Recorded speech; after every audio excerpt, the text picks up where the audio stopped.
Hello दोस्तों, तो आज का जो मेन चैप्टर है वह है दोस्तों आपका भूगोल। यानी कि भूगोल में आज जो हम पढ़ेंगे दोस्तों वह पढ़ेंगे वायुमंडल। सबसे पहले ध्यान दीजिएगा कि वायुमंडल है क्या और वायुमंडल के कितने भाग हैं और किस वायुमंडल में क्या चीजें सबसे ज्यादा महत्वपूर्ण है दोस्तों, इसकी सारी जानकारियां हम आपको इसी वीडियोज में देंगे। तो दोस्तों वीडियो पूरा देखिएगा ताकि आपको एक कॉन्सेप्ट समझ में आए कि आखिरकार वायुमंडल है क्या। तो दोस्तों मैं चंद्र गोयल, स्वागत है आपका आपके अपने YouTube चैनल लर्निंग इंडिया में।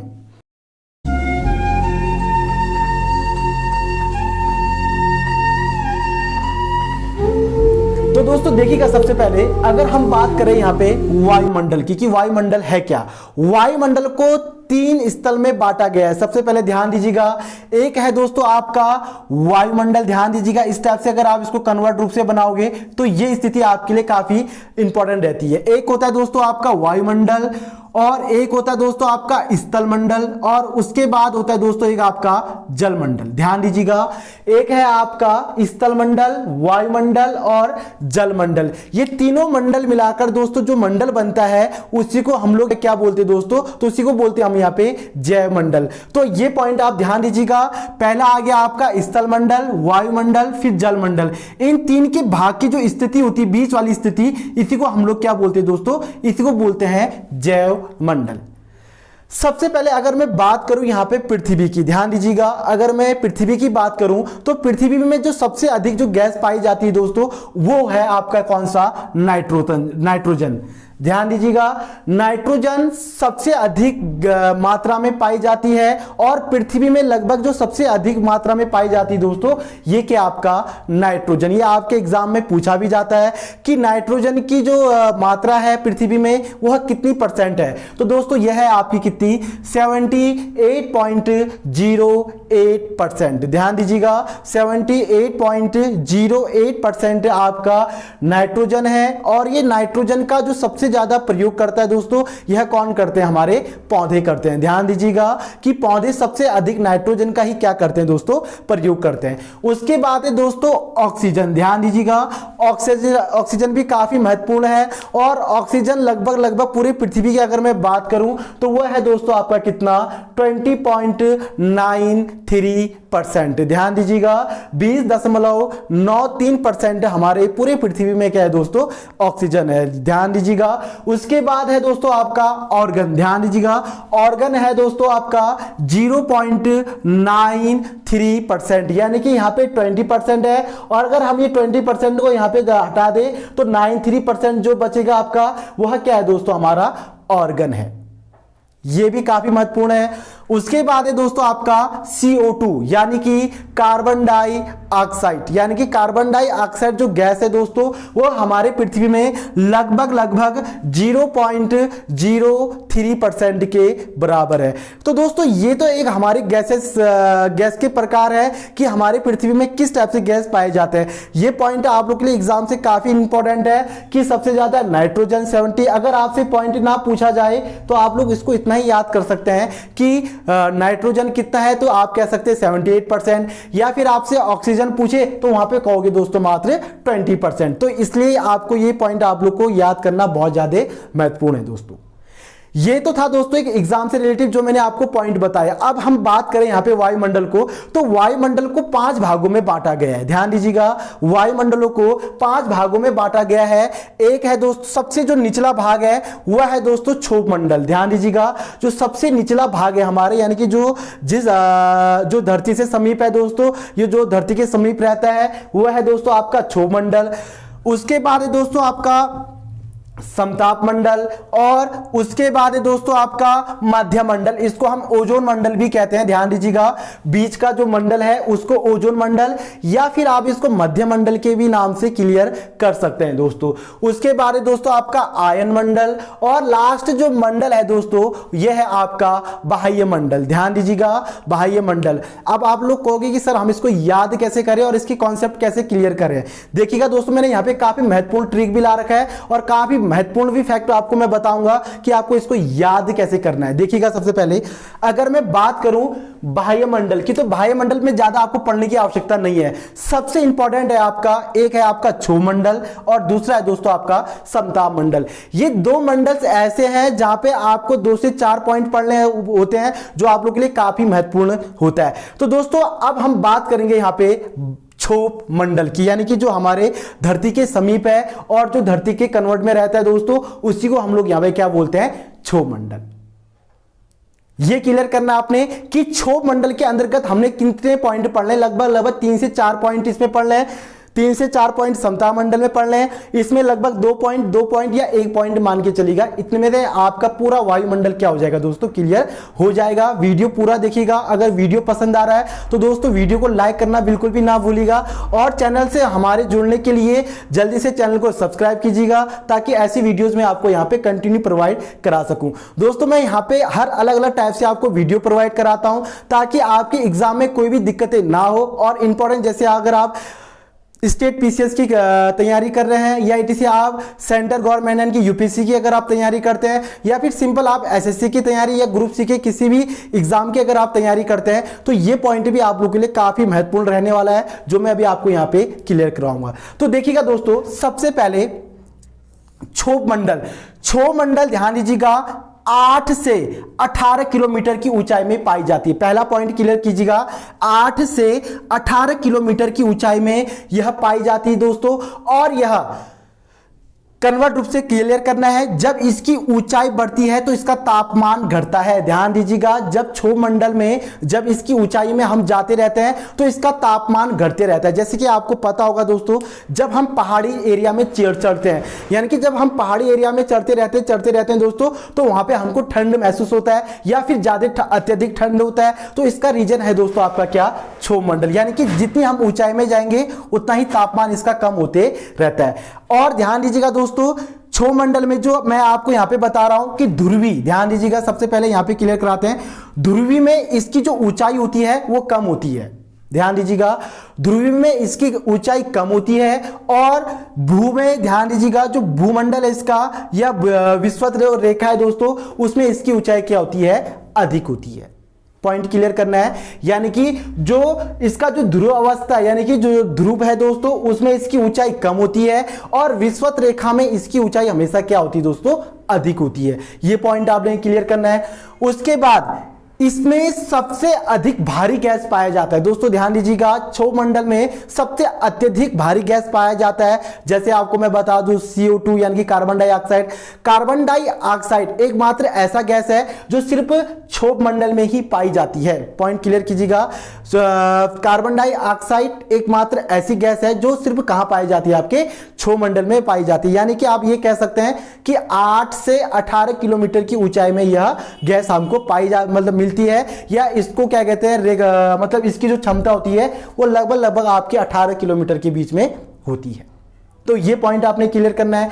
उसके बाद सबसे बड़ा जो पॉइंट है, ध्यान दीजिएगा, जो सबसे बड़ा पॉइंट है कि क्षोभ मंडल में मौसमी घटनाएं जैसे तूफान आना, बादलों का फट जाना, या फिर चक्रवात आना, जो भी मौसमी संबंधित जितनी भी सारी घटनाएं होती हैं दोस्तों, यह किसमें होती है, आपके क्षोभ मंडल में होती है। ये पॉइंट भी आपने क्लियर करना है कि ये जो जितनी भी हमारी ये क्रियाएं होती है या जितनी भी घटनाएं होती है मौसमी संबंधित, यह किसमें होती है दोस्तों, आपके क्षोभ मंडल में होती है।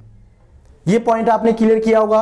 उसके बाद देखिएगा दोस्तों, मौसमी घटना होने के कारण, ध्यान दीजिएगा, ये पॉइंट भी क्लियर करना है, मौसमी घटना होने के कारण इसे संवहन मंडल भी कहा जाता है। ध्यान दीजिएगा, मौसमी घटना होने के कारण इसे संवहन मंडल भी कहा जाता है। ये पॉइंट आपको क्लियर करना है। तो दोस्तों देखिएगा, सबसे पहले इसको संवहन मंडल कहा जाता है, पहला पॉइंट। दूसरा, ध्रुव में इसकी जो ऊंचाई होती है वो कम होती है, और विषुवत में इसकी ऊंचाई क्या होती है, अधिक होती है। ये मैंने यहां पे बना रखा है दोस्तों, इस टाइप से देखिएगा, ये ध्रुव एरिया है, और ये ध्रुव से ऊपर जैसे ऊपर जाता है तो इसकी ऊंचाइयां बढ़ती रहती है दोस्तों। जैसे मैंने अभी आपको बताया कि तापमान, जैसे हम चढ़ाई पर चढ़ते हैं तो हमको अत्यधिक ठंड होने लग जाती है, तो वही इसका क्या मतलब क्लियर है दोस्तों। और इसमें सबसे भारी गैस पाई जाती है, जैसे CO2 के बारे में बताया मैंने आपको। उसके बाद सबसे अधिक यहाँ पे मौसमी घटनाएं होती है दोस्तों, और जितनी हम ऊंचाई पर चलने लगते हैं तो उसकी इतनी ही तापमान क्या होती है दोस्तों, दोस्तों घटने लगती है। ये पॉइंट मैंने आपको क्लियर करा दिया। तो दोस्तों ये था एक क्षोमंडल का पॉइंट जो मैंने आपको यहां पे क्लियर कराया। अब हम बात करेंगे यहां पे समताप मंडल की। ध्यान दीजिएगा, समताप मंडल की अगर मैं बात करूं दोस्तों तो ये काफी महत्वपूर्ण पॉइंट बन जाता है कि समताप मंडल है क्या। देखिएगा, जब हमने क्षोमंडल पढ़ा तो इसके ठीक अपोजिट है आपका समताप मंडल। जैसे क्षोभ मंडल में मौसमी घटनाएं होती है, ध्यान दीजिएगा, क्षोभ मंडल में मौसमी घटनाएं होती है, लेकिन समताप मंडल में ठीक इसका कोई मौसमी घटनाएं नहीं होती है। ध्यान दीजिएगा, जितनी भी हमारी हवाई यात्राएं होती हैं, जैसे एरोप्लेन चलते हैं दोस्तों, या जितने भी हमारे उड़ानें भरते हैं, जितने भी यान या किसी की भी बात करें हम, जो भी हमारी उड़ानी यात्राएं चलती हैं दोस्तों, ये सब किस में चलती है? समताप मंडल में चलती है। ध्यान दीजिएगा, यह कितने में चलती है? समताप मंडल में चलती है। और समताप मंडल की जो ऊंचाई है दोस्तों, यह कितनी है? 18 से 50 किलोमीटर के बीच में। पॉइंट क्लियर करना है, 18 से 50 किलोमीटर के बीच में जो ऊंचाई है, यह किसकी है? समताप मंडल की। तो ये समताप मंडल भी आपने क्या करना है दोस्तों? क्लियर करना है। अब 2 पॉइंट आपको क्लियर हो गया दोस्तों। यह समताप मंडल यानी कि 50 किलोमीटर के अकॉर्डिंग पाया जाता है और इसमें मौसमी घटनाएं कुछ भी नहीं होती है। यह पॉइंट भी आप लोग क्लियर कीजिएगा। अब है दोस्तों आपका तीसरा, ओजोन मंडल या फिर मध्य मंडल। ध्यान दीजिएगा, ओजोन मंडल भी कहा जाता है इसको, या फिर आप इसको मध्य मंडल भी कह सकते हैं। ओजोन मंडल में यानी कि मध्य मंडल में इसकी जो ऊंचाई है दोस्तों मध्य मंडल की, यह है आपके 80 किलोमीटर के बीच में, यानी कि 50 से 80 किलोमीटर के बीच में ओजोन मंडल या मध्य मंडल पाया जाता है। अब इसमें होता क्या है? पॉइंट क्लियर करना है कि इसमें होता क्या है। मध्य मंडल क्या करता है या ओजोन मंडल क्या करता है कि हमारी ओजोन जो परत होती है दोस्तों, ध्यान दीजिएगा, जिसको हम पृथ्वी का छत भी कहते हैं, यह हमारे जितने भी सूर्य की जो पराबैंगनी किरणें होती हैं दोस्तों, उसको पृथ्वी में आने से ये क्या करती है? रोकती है। पहला पॉइंट क्लियर करना है कि जो हमारी ओजोन मंडल है दोस्तों यानी कि मध्य मंडल है, यह पृथ्वी सूर्य से निकलने वाली जो पराबैंगनी किरणें हैं उनको पृथ्वी में आने से क्या करती है दोस्तों? रोकती है। पहला पॉइंट है तो आपने इसको क्लियर करना है। और ओजोन परत यानी कि O3, ध्यान दीजिएगा, ओजोन परत O3 क्या करती दोस्तों? यह 15 से 35 किलोमीटर के बीच में पाई जाती है। यानी कि जो ओजोन मंडल की जो परत है दोस्तों, वह 15 से 35 किलोमीटर की ऊंचाई में, यानी कि इतनी मोटी परत है कि इतने परत में कोई भी पराबैंगनी किरणों को नीचे आने से ये क्या करती है दोस्तों? रोकती है। लेकिन पृथ्वी से जो सबसे प्रदूषण कह सकते हैं आप दोस्तों, या जो इनको अफेक्ट पहुंचाती है, वो गैस पहुंचती है दोस्तों, कौन सी?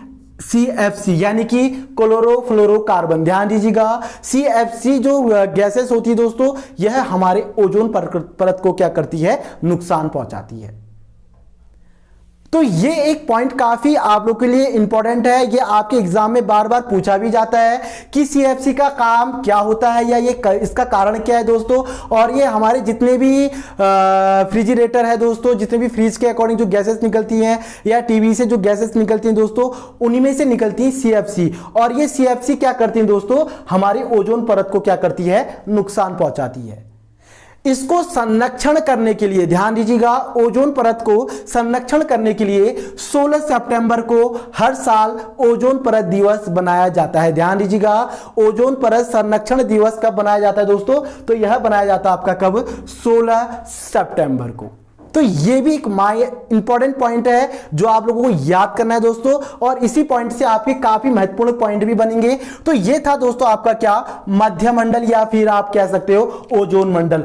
ओजोन मंडल की ऊंचाई 50 से 80, ध्यान दीजिएगा, 50 से 80 किलोमीटर के बीच में पाई जाती है। और ओजोन परत यानी कि O3 जो दिवस बनाया जाता है 16 सितंबर को, यह बनाया जाता है दोस्तों। और इसको अफेक्ट कौन पहुंचा रही है? CFC यानी कि क्लोरोफ्लोरोकार्बन पहुंचा रही है। और ओजोन जो परत है वो कितनी ऊंचाई पर होती है? 15 से 35 किलोमीटर के बीच में। इतनी मोटी परत है इसकी, यह 15 से 35 किलोमीटर के बीच में पाई जाती है। यह पॉइंट भी आप लोगों ने क्लियर करना है दोस्तों। और एक मैं सबसे इंपॉर्टेंट बात आपको बता दूं दोस्तों कि जो इसकी जो तापमान है, यानी कि जो ओजोन परत का तापमान है, यह सबसे कम होता है दोस्तों। यह होता है आपका -100 डिग्री सेल्सियस। ध्यान दीजिएगा, -100 डिग्री सेल्सियस इसका तापमान होता है, जिसके कारण यहां पे सबसे अधिक उल्काएं घटनाएं होती हैं। ध्यान दीजिएगा, उल्काएं घटनाएं किस मंडल में ज्यादातर होती है, तो यह ओजोन मंडल में होती है। ओजोन मंडल, उल्का मतलब हो गया दोस्तों, जैसे हम लोग बात करते हैं भैया टूटता हुआ तारा, वैसे टूटता हुआ तारा दोस्तों मैं आपको बता दूं कि कोई तारा कभी नहीं टूटता है, क्योंकि यह एक गैसीय मंडल है दोस्तों। यह गैसीय एक पदार्थ है जो कभी नहीं टूटती, लेकिन हमको ऐसा प्रतीत होता है। लेकिन अगर आपको मैं वैसे बताऊं तो कभी तारा नहीं टूटता है, क्योंकि तारा इसलिए नहीं टूटता है क्योंकि पृथ्वी से काफी अत्यधिक दूर होने के कारण, और साथ में वह एक गैसीय पदार्थ है जो कभी नहीं टूटता, यानी कि गैस के गोले होते हैं, यह कभी नहीं टूटता है। तो उल्का संबंधित जितनी भी घटनाएं होती हैं वह भी हमारे किसमें होती है, ओजोन मंडल में होती है। तो यह है दोस्तों, ये काफी महत्वपूर्ण पॉइंट है। उसके बाद दोस्तों आपका सबसे महत्वपूर्ण पॉइंट है आयन मंडल। ध्यान दीजिएगा, आयन मंडल, आयन मंडल का काम क्या होता है? आयन मंडल का काम होता है दोस्तों, एक ही पॉइंट इसमें क्लियर करना है, इसमें आयनिक गुण पाए जाते हैं। पहला पॉइंट क्लियर करना है कि आयन मंडल में सबसे अधिक आयनिक गुण पाए जाते हैं, और पृथ्वी से जितनी भी रेडियो तरंग हमारे जाते हैं दोस्तों, यह उससे टकराकर वापस आ जाते हैं। पहला पॉइंट क्लियर करना कि हमारी पृथ्वी से जितने भी रेडियो तरंग, जैसे हम लोग अगर सामान्य रूप से बात करें, जैसे हम लोग टेलीफोन करते हैं दोस्तों, जैसे हम बात करते हैं, जब हम यहाँ से कोई भी वार्तालाप करते हैं तो हमारी ध्वनि तरंग किसके अकॉर्डिंग जाती है, रेडियो तरंग के अंतर्गत जाती है दोस्तों। जैसे इंटरनेट की व्यवस्था होती है या ऐसे हम किसी की भी बात करें, तो ये जितनी भी हमारी तरंगे होती है यह आयन मंडल में जाती है, और आयन मंडल से टकराकर फिर यह कहां आ जाती है, पृथ्वी में आ जाती है। तो ये पॉइंट भी आपने क्लियर करना है दोस्तों। और इसमें इसकी जो ऊंचाई है दोस्तों वह 80 से 640 किलोमीटर की ऊंचाई में पाई जाती है। ध्यान दीजिएगा, 80 से 640 किलोमीटर की ऊंचाई में क्या पाया जाता है दोस्तों, तो यह पाया जाता है आपका आयन मंडल। तो ये पॉइंट भी आप लोगों ने क्लियर करना है, और ये काफी महत्वपूर्ण पॉइंट है जो आप लोगों से बार बार पूछा जा सकता है। उसके बाद दोस्तों आपका बाह्य मंडल, ये भी काफी इंपॉर्टेंट है। और बाह्य मंडल का मतलब मैं आपको क्लियर करा दूं, बाह्य मंडल मतलब इसकी अनंतता है, जिसको हम स्पेस भी बोल सकते हैं। हालांकि स्पेस फिर अलग हो जाएगा दोस्तों, अगर हम बात करें यहाँ पे सिर्फ बाह्य मंडल की, तो यह बाह्य मंडल की जो ऊंचाई है यह अनंत है दोस्तों। इसकी अभी कोई ऊंचाई नहीं मापी गई है, यह क्या हमसे बहुत ज्यादा दूर है। तो ये 4 मंडल आपको क्लियर हो गया। अब ये लास्ट मंडल आपको मैं क्लियर करा दूं, इसमें सबसे हल्की गैसेस पाई जाती है। ध्यान दीजिएगा, बाह्य मंडल में सबसे हल्की गैस पाई जाती है। जैसे आपको मैं हीलियम की बात करूं या फिर हाइड्रोजन की बात करूं, ये जितनी भी हल्की गैस हैं दोस्तों, यह किसमें पाई जाती है, तो यह पाई जाती है आपके बाह्य मंडल में। और जितने भी हमारे सैटेलाइट छोड़े जाते हैं, ध्यान दीजिएगा, जितने भी हमारे सैटेलाइट यानी कि उपग्रह छोड़े जाते हैं, यह भी किसमें छोड़े जाते हैं दोस्तों, यह भी बाह्य मंडल में छोड़े जाते हैं। और इसके 2 मंडल अपने होते हैं, एक होता है दोस्तों ध्रुव मंडल और एक होता है भूमंडल। ध्रुव मंडल की जो ऊंचाई होती है दोस्तों, यह होती है 7 से 11,000 के बीच में, और जो भूमंडल है इसको छोड़ा जाता है दोस्तों 36,000 किलोमीटर के ऊंचाई में। तो ये थे दोस्तों काफी महत्वपूर्ण पॉइंट है। अगर मैं यहाँ पे छोटी सी बात करूं अंतरिक्ष की, जैसे कि आपको मैंने यहाँ पे ये चीजें बताई है, अगर मैं यहाँ पे अंतरिक्ष की बात करूं तो अंतरिक्ष यानी कि स्पेस किसे कहते हैं दोस्तों, ध्यान दीजिएगा। अंतरिक्ष का मतलब होता क्या, अंतरिक्ष का अर्थ यह होता है दोस्तों कि जहां पर हमारी सारी वायुमंडलें शून्य हो जाती हैं। ध्यान दीजिएगा, जितने भी हमारी वायुमंडल या ऐसी गेसेस होती हैं वो पूरी रूप से जब शून्य हो जाती हैं तो उसी को हम लोग क्या बोलते हैं दोस्तों, अंतरिक्ष बोलते हैं, यानी कि स्पेस के नाम से हम उसको जानते हैं। तो ये था दोस्तों एक वायुमंडल का सबसे बेस्ट और सबसे अच्छा चैप्टर, और मैंने इसका कॉन्सेप्ट आपको पूरी रूप से क्लियर करवा दिया है। अगर यहाँ पे आपको कहीं भी कंफ्यूज हुआ हो तो दोस्तों आप हमें कमेंट बॉक्स में जरूर बताइएगा, ताकि मैं उसको फिर दोबारा आपको यहाँ पे क्लियर करा सकूं। जय हिंद, जय भारत, जय उत्तराखंड।